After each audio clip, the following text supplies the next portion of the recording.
of the women that I work with who are either thinking about having children or who have them already are torn. A great word that they use is mum guilt. This is because they have a belief that they have to choose, and that if they choose to do both, they won't do either of them particularly well. Now, men are parents too, okay, but this is much more prevalent in women than it is in men. How can we actually create a picture, if you like, of what having a family and having a career can look like? So it all starts with this belief, can you reimagine how work and how parenthood, so separately and together, will look, sound, and feel like? We have stereotypical images of what work and what being a parent look, sound, and feel. Yeah. Now, the pandemic has forced organizations, society, and individuals to change at a much faster rate. We suddenly had to find flexible work options. So, these options are much more readily available in some industries, not all industries. And both men and women have been able to take advantage of this, but we still need to create more options that have family at the heart. So I do a lot of work in Sweden. I don't know if anybody here has any knowledge about, Sweden and as a society, but they have family really at the heart, everything. Parenthood, whether you're a mum or a dad, is really, really important.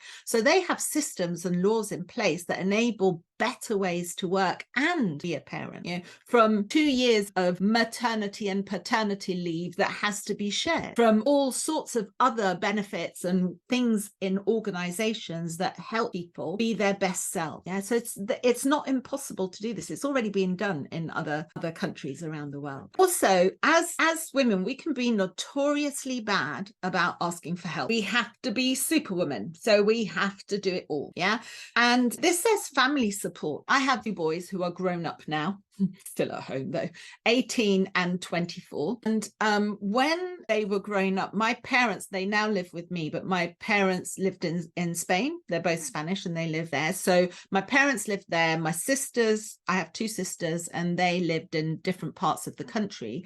And my husband's family are all much older than him. So we didn't have any family support as such. So we had to find other support. So I went through nannies, childminders, friends, nursery, whatever it was, to find the best solution for my children and for myself. Now, did I get it right all the time? Did I suffer from mum guilt? Absolutely. Yeah, all of those things. I'm not putting myself up here as somebody who has always done it perfectly or figured it out. And having gone through that, having worked with countless women, I know that there are different ways of doing it. And I've evolved different ways of thinking and beliefs to enable me to feel like a great mom, and a great professional as well. We need to ask for help. Company culture shifts. There have, as I've said, there have been quite a few shifts in organizations, mainly around flexible working, but not with parenthood at the heart. Yeah? We were forced into a more flexible approach. Lots of research has come out following the pandemic about how much more productive people were actually over the pandemic, but it led to all sorts of different issues. People who ended up working from 6 a.m. till 10 o'clock at night, always on, always with the computer on, because in a way it was possible to do so, but also this fear that if I'm not doing that, does my company know that I'm actually working? And then when we've gone back into the office, some people have embraced that with open arms, and other people have gone, no, I don't want to do that. I've found different ways of doing that.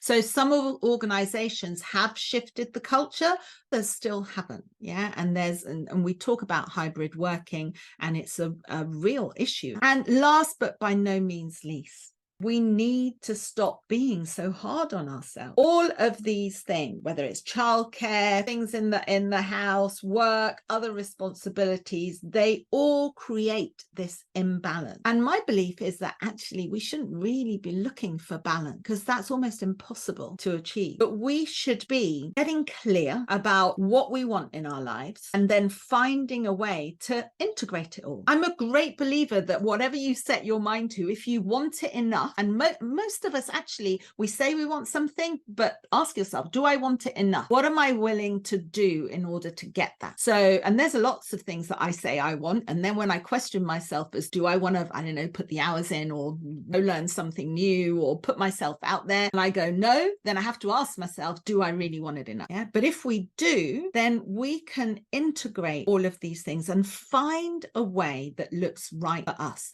And it's something that changes. It's not about finding one perfect picture and it never changes. My kids at 18 and 24 don't need what they needed when they were 6 and newborn. Yeah. And things evolve. I've evolved. I can look at things in different ways. Yeah. So we need to keep looking at it.